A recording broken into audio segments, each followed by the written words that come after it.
Amen. Sama-sama po tayong dumulog sa ating Panginoon at sama-sama po tayong manalangin.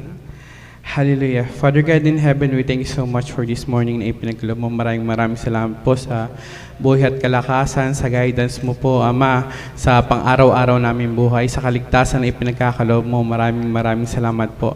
Dalangin po namin na gabay niyo po kami sa buong umagang ito at nawa po maging maayos ang aming gagawin at ikaw po yung aming mapapurihan at hindi po ang aming mga sarili. Maraming pong salamat. Ang lahat ng ito ay dalangin namin sa matamis na pangalan ni Jesus. Amen. Amen. Sama-sama po tayong magpupuri sa ating dakilang Panginoon. Hallelujah! Amen. Bigay po natin yung ating mga kamay sa ating Panginoon. Hallelujah! Oh Yahweh!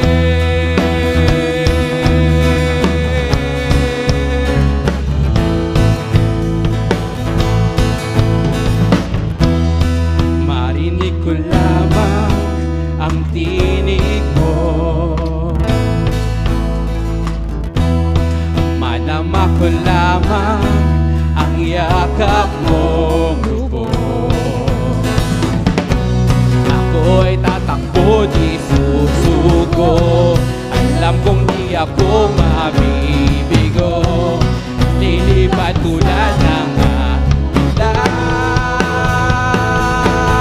Yahweh, ikaw ang buhay ko, nagpapatibok ng puso ko. Ikaw ang dugong dumadaloy sa buong katauhan ko.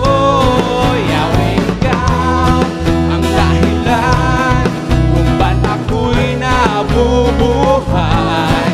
O aawitin ko kailan pa man ang pag-ibig mo. Yahweh, ikaw ang buhay ko, nagpapatibok ng puso ko. Tanging ikaw ang dugong dumadaloy sa buong katauhan ko. Yahweh, ikaw ang dahilan kung ba't ako'y nabubuhay. O aawitin ko kailan pa man ang pag-ibig mo.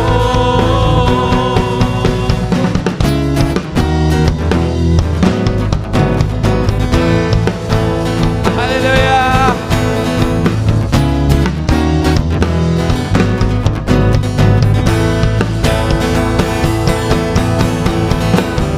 Sumabay sa awitin ng buhay, pagkat siya'y darating na.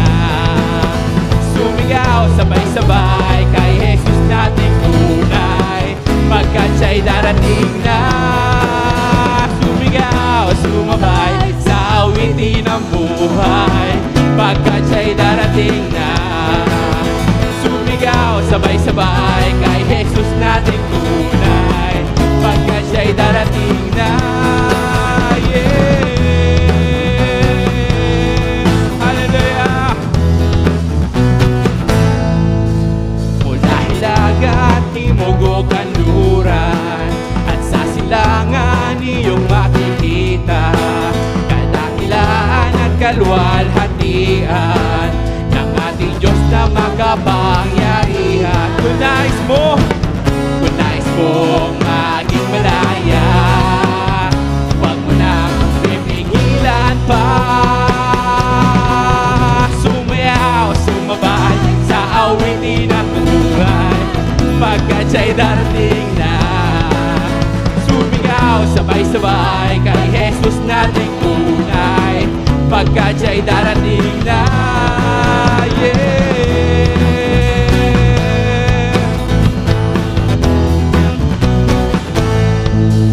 Walang lagat, timog o kanluran, at sa silangan iyong makikita, kadakilaan at kaluwalhatian ng ating Diyos na makapangyarihan. Kung nais mong maging malaya, huwag mo nang pipigilan pa. Sumayaw, sumabay sa awitin ng buhay, pagkat siya'y darating na. Sumigaw sabay-sabay kay Jesus nating tunay, pagkat siya'y darating na.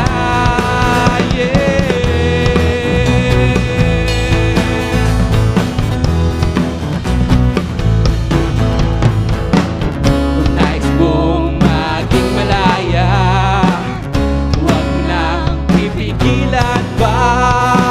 Kung nais mong maging malaya, huwag mo nang pipigilan pa. Kung nais mong maging malaya, huwag mo nang pipigilan pa. Sumayaw, sumabay sa awitin ng buhay, pagkat siya'y darating na. Sumigaw, sabay-sabay kay Jesus nating tunay, pagkat siya'y darating na. Sumayaw, sumabay sa awitin ng buhay, pagkat siya'y darating na. Sumigaw, sabay-sabay kay Jesus nating tunay, pagkat siya'y darating na.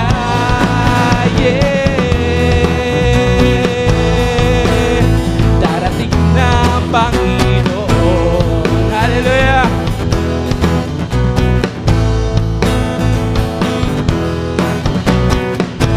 Hallelujah! Praise, O Lord Jesus. Hallelujah. Let us all worship our God. Hallelujah. Yes, O God. Yes, O Jesus. Hallelujah, Jesus.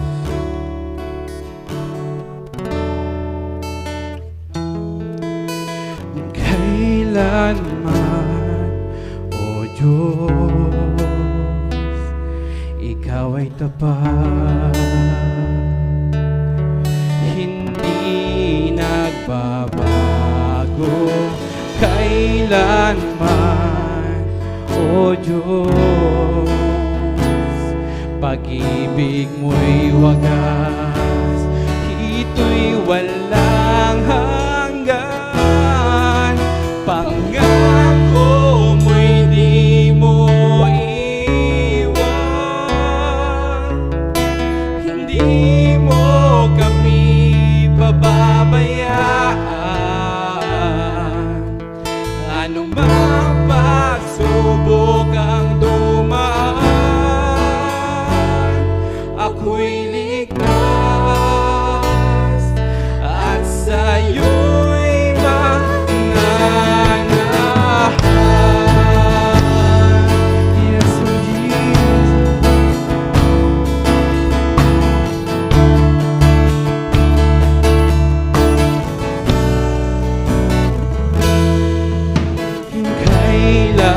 Kailanman, O Diyos, Ikaw ay tapat, hindi nagbabago. Kailanman, O Diyos, pag-ibig mo'y wagas, ito'y walang hanggan.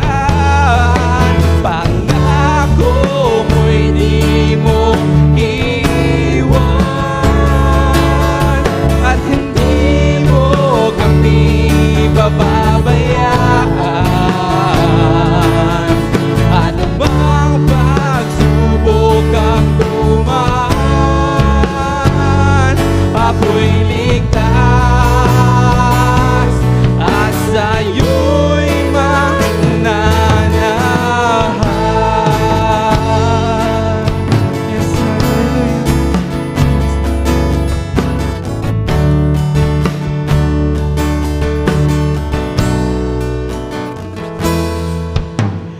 kailanman, O Diyos, biyaya mo'y sapat.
sa'yo'y mananahan.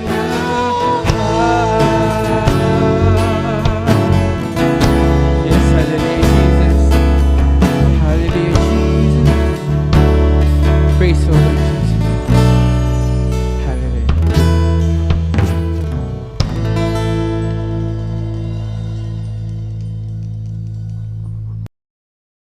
Many people as possible.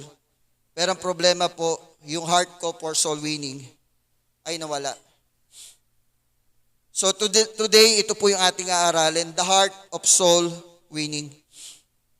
Sabi po ng text natin in Romans chapter 1 verses 14 to 15, ang sabi po ni Apostle Paul, I am a debtor both to Greeks and to barbarians, both to wise and to unwise. So as much as in me, I am ready to preach the gospel to you who are in Rome also, for I am not ashamed of the gospel of Christ, for it is the power of God to salvation for everyone who believes, for the Jew first and also for the Greeks. Alam niyo po, one of the greatest tricks ng diablo po sa buhay ng tao ay kumbinsin po ang church na kailangan ang church ay maging katulad ng mundo para po mawin natin ang mundo. Yan po yung strategy ngayon ni Satan eh. Ano yung strategy ni Satan? Na makita natin na, para pala mawin ko ang tao, kailangan i-adjust ko yung sarili ko. Kailangan kung anong pattern ng mundo, gayahin ko rin. Kaya po makikita po ninyo, yung mga churches natin, instead na siya yung nag-influence sa labas, tayo yung na-influensyahan sa loob.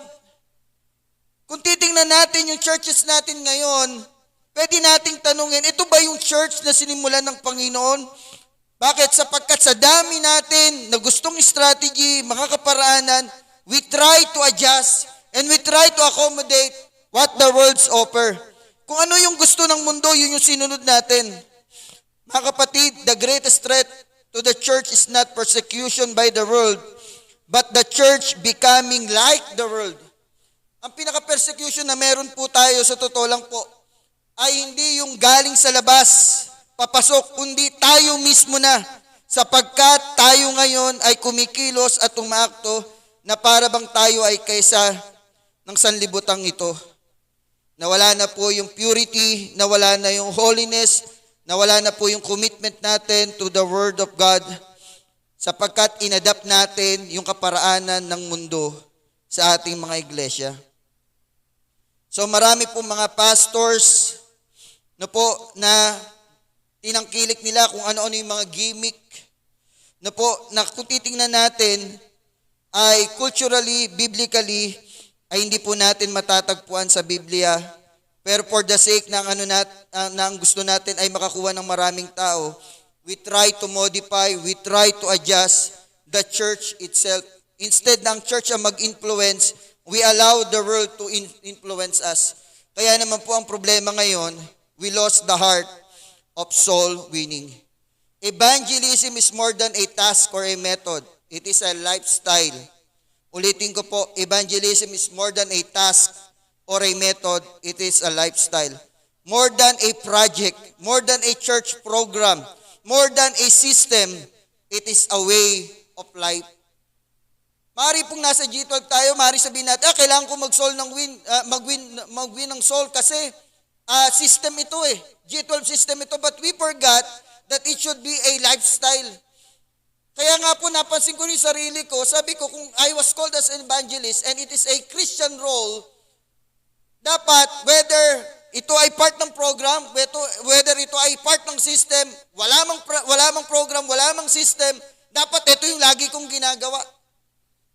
Na dati kong ginagawa, na ngayon hindi ko na ginagawa.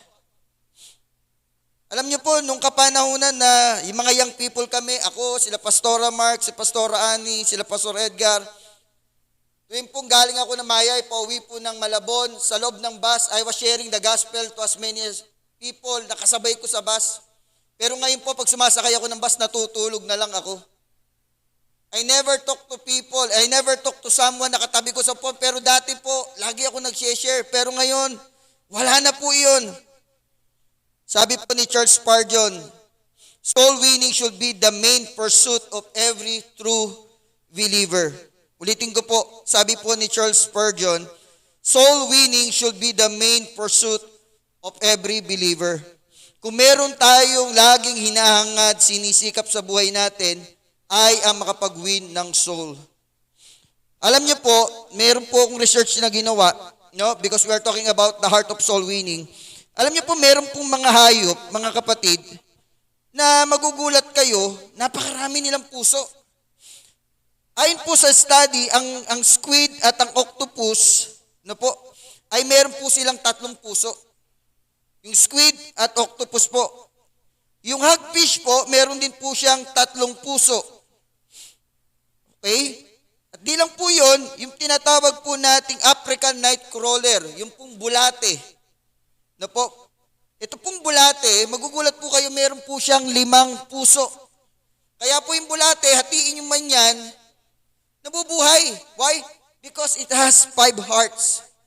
Hindi lamang po yun, maging ang kabayo po, bagamat isa lang yung nakikita nating puso niya, according to study, yung po palang mga paa ng kabayo, kaya pula pag napipilayan sila, mas pinipiling patayin na lang. Alam niyo kung bakit? Sapagkat yung mga paa po nila ay may mga tinatawag pong frog. Yung frog po na yun, it functions as a heart. Na kapag ang kabayo po ay tumatakbo, naglalakad, nagpapampo, yung mga frog na yon sa kanilang mga paa, papunta sa kanilang puso, nagbobomba ng dugo, nagbobomba ng oxygen. So kapag napilayan po yung kabayo, nawawala po yung function na yon, na seemingly just like a heart, at possible pong mamatay na yung kabayo. Kaya po, pag nakakita kayo ng kabayo na napilayan, nabalian, na po, euthanasia na po yun, pinapatay na po nila. Mercy killing na po ang ginagawa sa kabayo. Why? Sapagkat di na rin po magtatagal ang buhay. Alam nyo, meron tayong isang bagay na kiniinisan. Kahit anong tangka yung patay, hindi mamatay-matay. Na kailangan pas na kayo, buhay pa. Ipis. Alam nyo kung bakit? According to study, cockroach po ay merong 13 hearts. 13 po. Sabi ng iba, nung inaaral nila puti, 13 hearts, 13, tawag po nila dito ay what they call compartments. Meron chambers, hati-hati daw po yun. Kaya pala yung ipis, nakita nyo, tinapakan nyo yung ulo, pinukpok nyo yung kalahati, nahati na yung katawan, tumatakbo pa. Because there are 13 compartments, 13 chambers that functions as a heart. Bakit ko po sinasabi ito, mga kapatid? When we talk about the soul winning, the heart of soul winning, pag meron tayong puso sa pagwiwin ng soul, no matter what situation we are in, anumang pagsubok meron tayo sa buhay, anumang pandemya man ang dumating sa atin, we will never stop. So meron pong ilang bagay rito na gusto ko share sa inyo, mabilisan lang po. Number 1 po, isa sa mga heart of soul winning is what we call the love of God. Alam natin yung John chapter 3 verse 16. Ito po yung pinakapuso na sinasabi nating madalas, puso ng Biblia, and that is the heart of the Father. For God so loved the world that He gave His only begotten Son, that whosoever believes in Him shall not perish but have everlasting life. Why? Because in verse 17 it says, for God did not send His Son into the world to condemn the world, but that the world through Him might be saved. Dapat makita natin lagi na ang Panginoon ay naparito upang iligtas ang sanlibutan. Ganun ang pag-ibig ng Diyos, and it should be the heart of our soul winning. Bakit lagi tayo kailangan mag-win ng soul? Because of the love of God. Mahal ng Diyos ang sanlibutan, mahal ng Diyos ang mga tao. In 1 John chapter 3 verse 16 sabi, by this we know love, because He laid down His life for us, and we also ought to lay down our lives for the brethren. Mahal tayo ng Diyos, mahal ng Diyos ang mga tao, dakila ang pag-ibig ng Diyos sa lahat ng Kanyang nilikha. Ito po yung isa lang sa mga puso. Pero ito pong puso na ito na po yung pinakamalaki sa lahat. Yung puso ng Ama. Yung pag-ibig ng Diyos sa libutan. And this is the gospel that we have heard. Lahat tayo, ito yung unang nadinig natin eh. Bakit tayo na born again? Because we have heard that God so loved us. Bakit tayo na born again? Kasi nadinig natin, mahal tayo ng Diyos. And this is the same message na pwede nating i-share sa mga tao. The love of God. And it never change. Yung power nito, yung bisa nito, hindi nagbabago, hindi nababawasan. Very effective pa rin po yung John chapter 3 verse 16. It is one of the most powerful passages in the Bible when we talk about the love of God for humankind. Sabi po ni Dr. R.C. Sproul, we can see the true value of souls by noting how much Jesus was willing to pay for the souls of His people. Ganun na lang daw po yung pag-ibig ng Diyos. Ganun na lang ang pag-ibig ni Jesus na handa siyang ibigay ang kanyang buhay na po para sa mga tao. Isa pa po sa mga puso ay tinatawag po nating the value and condition of the human soul. Bakit kailangan nating mag-soul winning? One, because of the value, and two, because of the condition. Yung value ng human soul, sabi ng Genesis 1:26, let us make man in our image and likeness, according to our likeness, let them have dominion over the fish of the sea, over the birds of the air, over the cattle, over all the earth, and over all creeping things that creeps on the earth. Anong ibig sabihin? Bakit kailangan nating iwi ng mga tao? Because the image of God is in every person. Nandyan ang wangis ng Diyos. Kaya po yung bawat kaluluwa, mga kapatid, napakahalaga. Why? Sapagkat ang image and likeness ng Diyos ay naririyan. Mark chapter 8:36 to 37. What does it profit a man to gain the whole world and forfeit his soul? For what can a man give in return for his soul? Ano ang value ng isang kaluluwa ng tao? Mas mahal pa siya kaysa sa buong sanlibutang ito. Ano ang mapapala natin? Sabi, anong pwede nating ipalit, makamtam na natin ang buong sanlibutan kung mapapahamak naman ang ating kaluluwa? So, ibig sabihin mga kapatid, napaka-valuable po ng isang kaluluwa. Kaya, Lord, makikita ninyo sa kanyang mga missions, sa kanyang mga lakad, kahit po nag-iisang kaluluwa lang, sinasadya niya. Kahit po si Sakeo, ito pong babaeng Samaritana, sinasadya niya kahit isa lang po. Why? Because of the value of each soul. Una, nandun yung image ng Diyos. Pangalawa, na po, mas mahalaga to kaysa sa buong sanlibutan. Hindi lang dahil sa value, kundi sa condition din. Bakit? Romans chapter 3, verse 11 and 23, there is none who understand, there is none who seeks after God. Verse 23, for all have sinned and fall short of the glory of God. Ano ang sitwasyon ng human soul?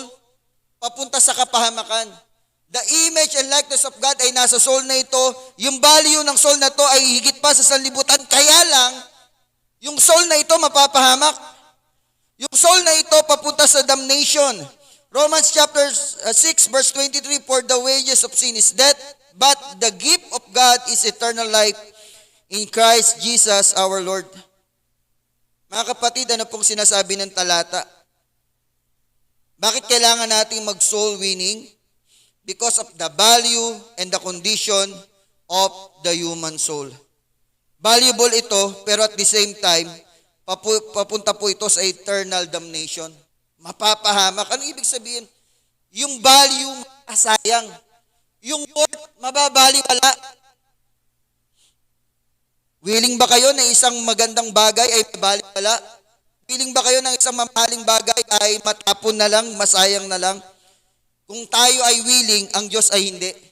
Especially those who are created in the image of Him. Pangatlo po, we need to soul win because of the gospel of Christ. Romans chapter 1 verse 15 to 16 yung binasa natin. Ano sabi ni Paul? So as much as in me, I am ready to preach the gospel to you who are in Rome also. For I am not ashamed of the gospel of Christ, for it is the power of God to salvation for everyone who believes, for the Jew first and also for the Greeks. It is the power of God to salvation. We need to win souls because of the gospel of Christ. Alam naman natin ang meaning ng gospel, di ba?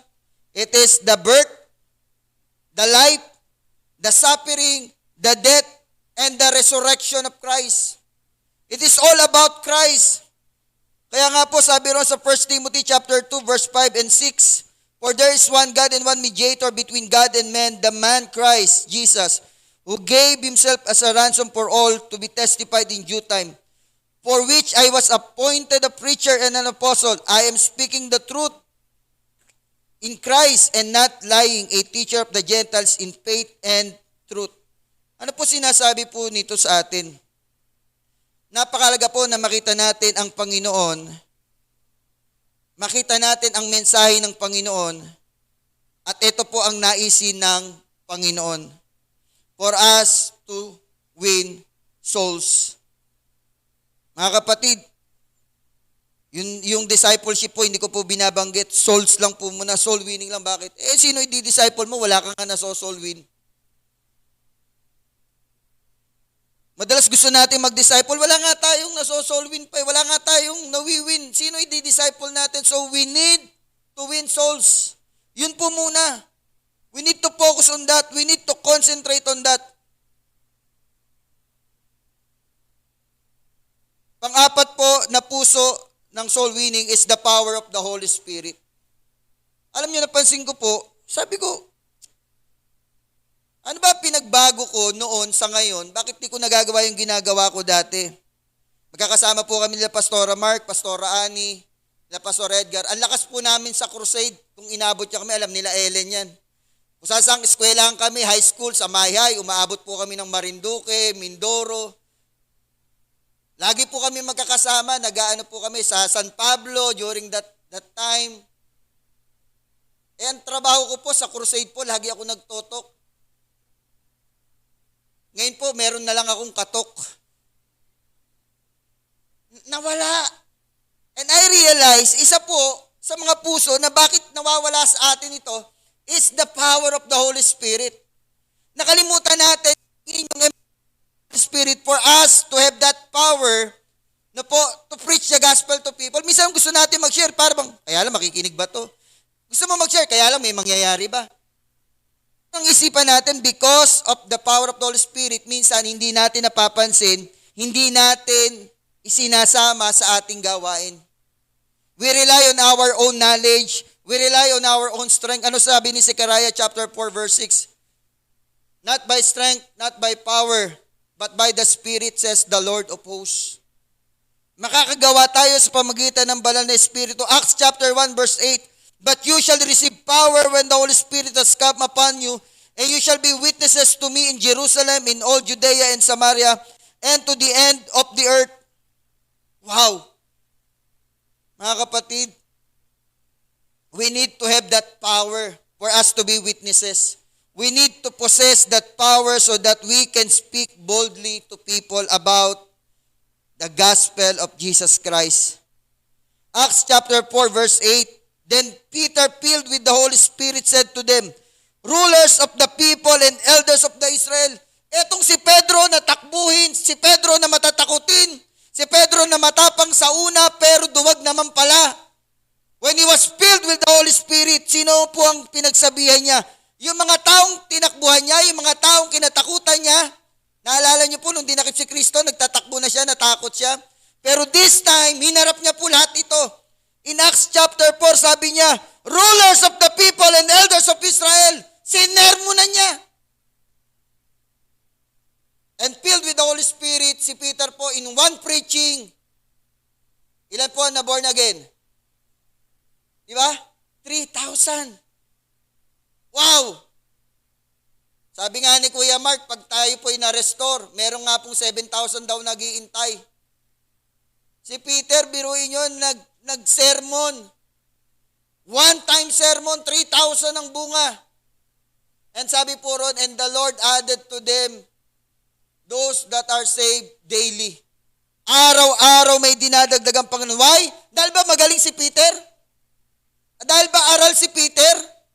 No, it happened because of the power of the Holy Spirit that is working in the life of Peter. And I do believe, pag meron tayong kapangyarihan ng banal na Espiritu na kumikilos, gumagawa sa ating buhay, we can still do the same. Acts chapter 6 verse 8 to 10, and Stephen, full of faith and power, did great wonders and signs among the people. Then there arose some from which is called the synagogue of the freedmen. Tingnan niyo po, si Stephen naman, full of faith and the power of the Holy Spirit. Gumawa siya ng mga miracles, ng mga signs. At ito po matindi, may mga tumayo para siya labanan. Ang sabi po rito, magmula po sa mga sinagog, Cyrenians, Alexandrians, and those from Cilicia and Asia disputing with Stephen. Nakipagtalo sila kay Stephen. Ang tanong, si Stephen ba aral? Si Stephen pa, graduate ba ng ACBS? Si Stephen ba, graduate ba ng PBS, ng ASCM, ng ATS? Hindi po. But he was full of faith and power. At anong sabi? Nung siya po'y nakikipag-dispute sa mga matatalinong tao from the synagogue, ang sabi po verse 10, and they were not able to resist the wisdom and the spirit by which he spoke. Hindi nila kaya sa debate. Hindi nila kaya yung argument ni Stephen. Why? Because Stephen was not arguing with his intellect, with his knowledge, with his education. Paano niya po nagawa? Because of the power of the Holy Spirit. Mga kapatid, dapat po ganito rin tayo, meron tayong pang ilang puso na po yan, 4, para hindi tayo mamatay. Kahit anong ampas ng kaaway, para yung passion natin sa paglilingkod, sa pagwiwin ng souls, hindi madry. Kailangan marami din tayong puso para sa pagwiwin ng souls. We have the love of God. Amen? We have the value and the condition of the human souls. Alam natin ang value niyan. Pangatlo, we have the gospel of Christ. Pangapat po, we have the power of the Holy Spirit. At panghuli po, panglima, the call for us to be witnesses. We have the calling. We are called to be witnesses. Alam niyo po, ito pong calling na ito, mga kapatid, alam niyo si Mark, kaya po iyak ng iyak talaga. Sa totoo lang po, pag kinakausap yan ni Pastor Ed, magkakasama kami. Huwag ako iba yung iba yung tawag ikaw ang tumatawag sa akin, di naman si Lord. Yan ang lagi sinasabi po ni Mark. Hindi naman si Lord ang tumatawag sa akin, ikaw pa eh. Alam niyo po, bakit siya naiiyak? Kasi po, alam ko at alam niya, alam din ni Pastor Ed, nire-reject niya lang yung calling. Pero ngayon, unti-unti, nare-realize niya na yung calling. We are all called to be witnesses. Lahat po tayo tinawag para magpatotoo. Hindi lang ang ating pastor. Tayo pong nandirito at lahat ng miyembro sa iglesia ay tinawag para magpatotoo. Para magbigay, magbahagi ng mabuting balita sa lahat ng tao. We are all called to be disciple makers. We are all called to be soul winners.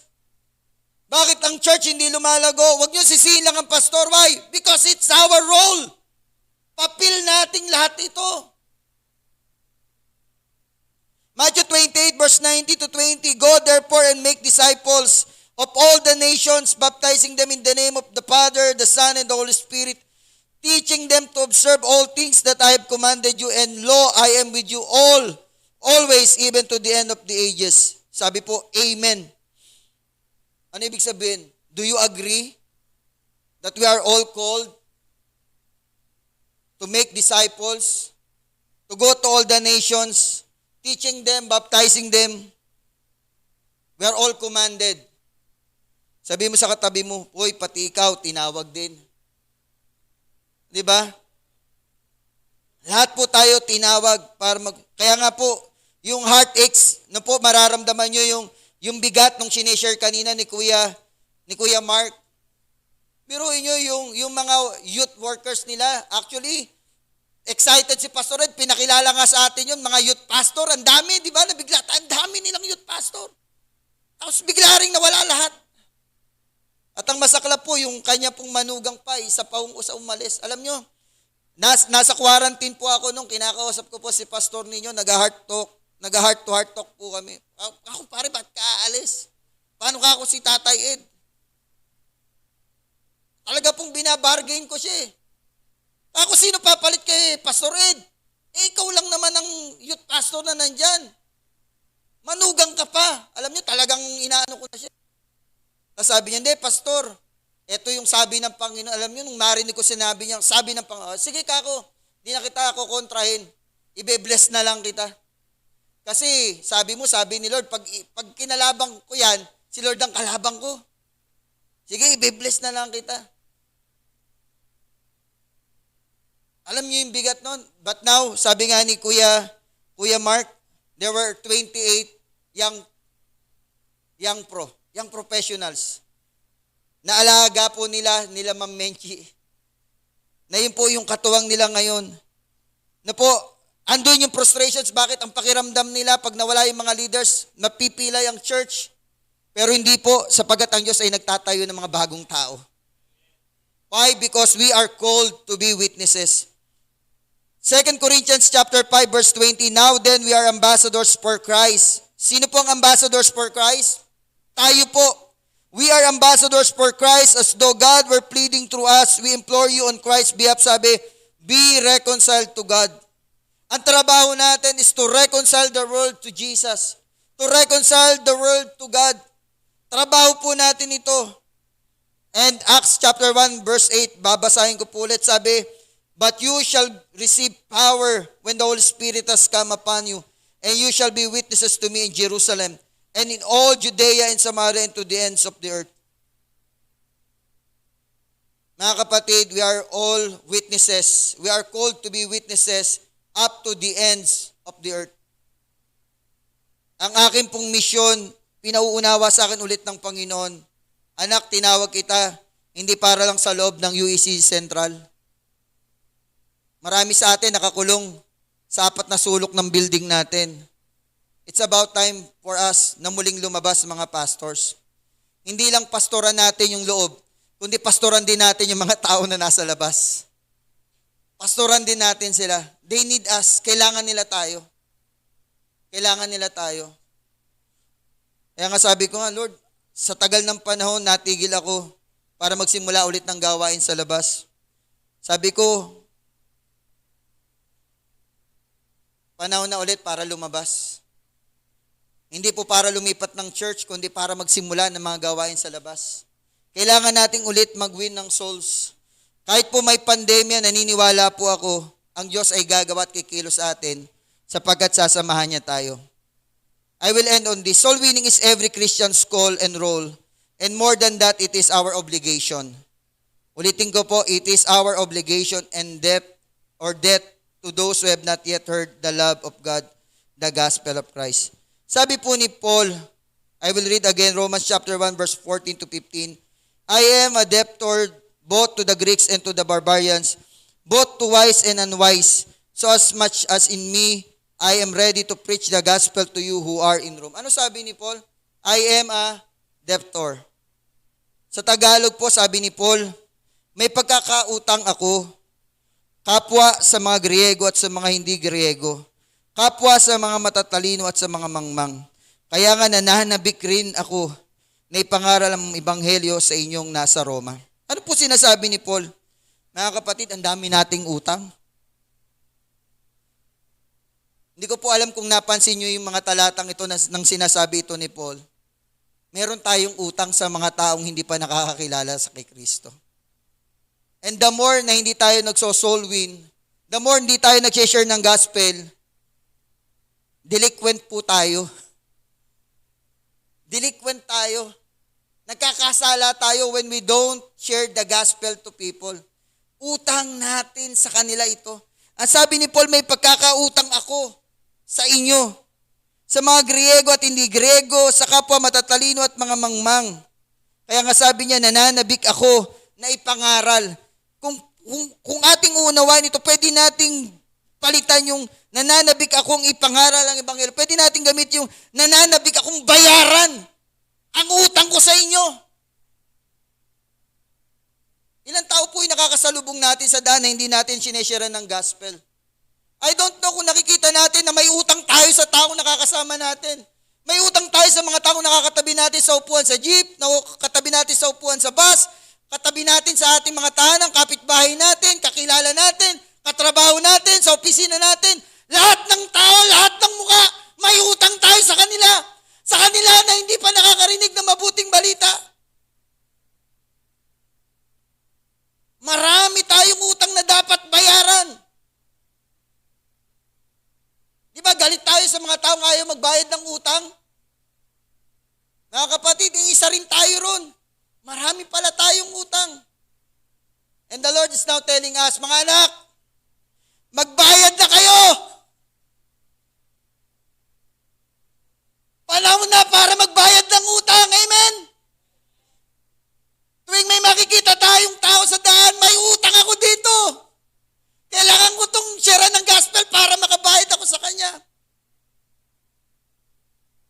Sino po dito, nakita nyo marami kayong utang sa mga kapitbahay ninyo? Sino ngayon na nakita nyo marami kayong utang sa mga kabarangay ninyo? Minsan, nahihiya tayong magbayad ng utang. Yan ang problema eh. No? Nahihiyang magbayad ng utang. Lalo tayong nababaon. Sapagkat nag-i-interest po yan. At ang sabi ng Ezekiel chapter 3, pag hindi tayo naging mabuting bantay, yung dugo nila sisingilin sa atin. We are called to be watchmen. Tayo po tagapagbantay ng mga kaluluwa. Tayo pong lahat ay tumayo.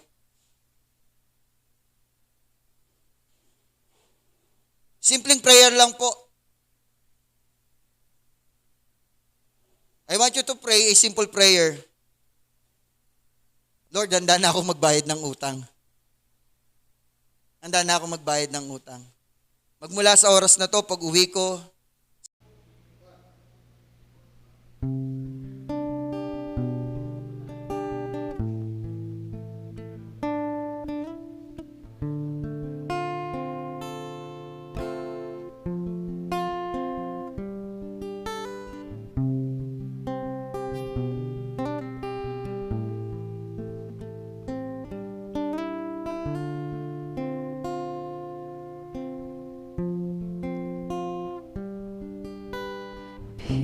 Purify my heart, let me be as gold and precious silver.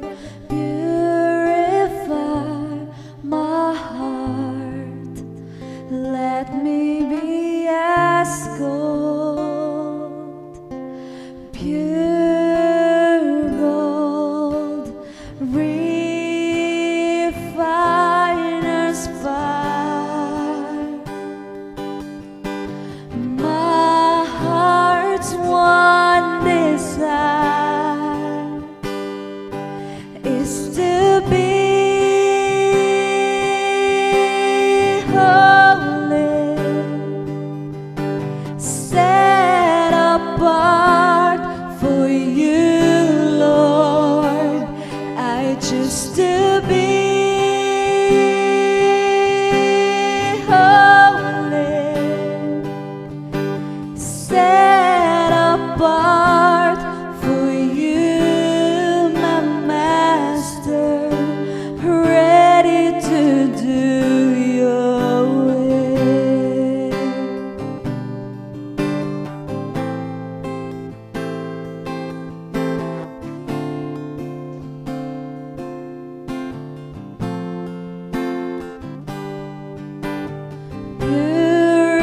Purify my heart, cleanse me from within, and make me holy. Purify my heart, cleanse me from my sin,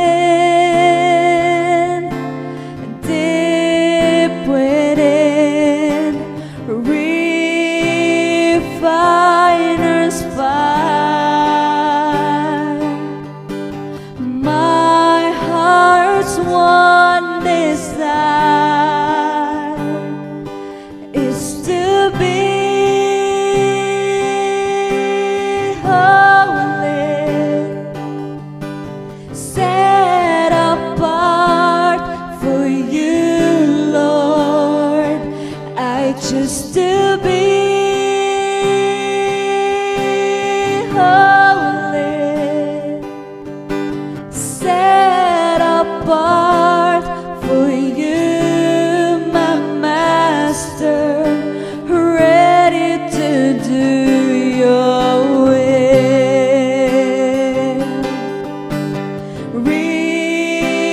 Refiner's fire. My heart's one desire is to be holy, set apart for you, Lord. I just